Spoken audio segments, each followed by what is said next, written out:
Joining me now is aviation expert Keith Mackey. He is also bringing us his perspective as a helicopter pilot who has flown into Reagan National more than 1,000 times.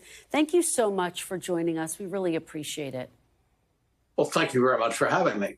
I want to start by playing some of the new images that we have of the actual collision. Again, this is disturbing, so I want to warn our viewers, when you look at the new footage, and of course there have been, and there you see it right there, Mr. Mackey, of course there have been a lot of questions about whether that Black Hawk helicopter was flying too high. You see both of the aircraft going into the water. What do you make and what do you glean from this footage? Well, we learned one thing positively, and that's that the helicopter was at the exact altitude of the airplane. It'll be easy to determine that by the black boxes in the airplane. You are correct. The maximum altitude for a helicopter going down the prescribed routes on the east side of the Potomac River is 200 feet. That's called a hard deck. They can't penetrate this hard deck.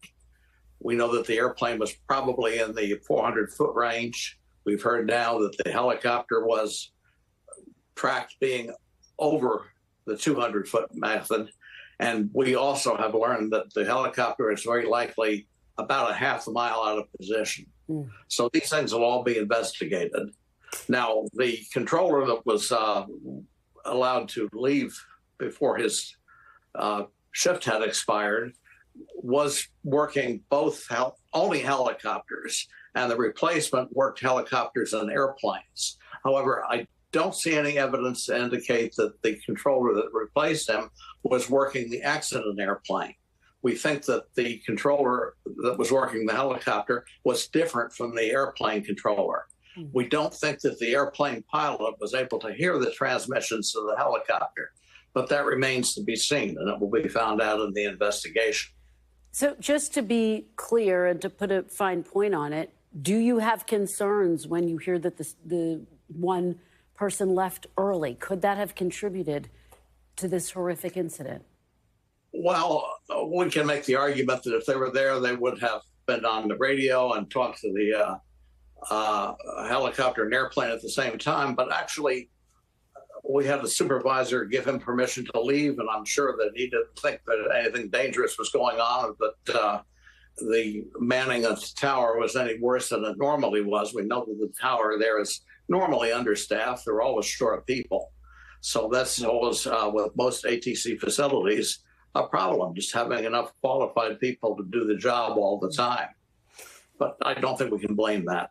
Okay. And there are now some new helicopter restrictions over the Potomac. There's been a lot of discussion about just how busy the air traffic is at Reagan National Airport. Can you give us your sense of how busy it is? Paint a picture for us. Is that one of your concerns moving forward? Yeah, well, let's describe the situation there. The Potomac River, of course, divides Washington, D.C. from Virginia, and it flows between the two municipalities.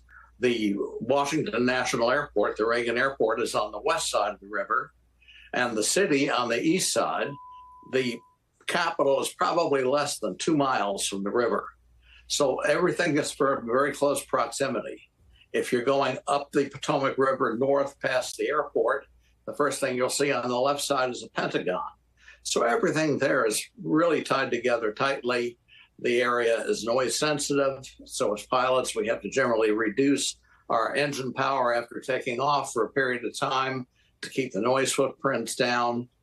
And the aircraft that are circumnavigating the airspace will need to get controller permission as well. The whole Washington area is extremely limited as far as the ability of an airplane to fly how he wants. Everything's really well controlled. Well, I know this is an investigation that is still very much in its early days. We really appreciate you, Keith Mackey, for joining us and giving us your insights. Thank you so very much. Well, thank you very much for having me. I appreciate it. We appreciate you being here. Thanks for watching. Stay updated about breaking news and top stories on the NBC News app or follow us on social media.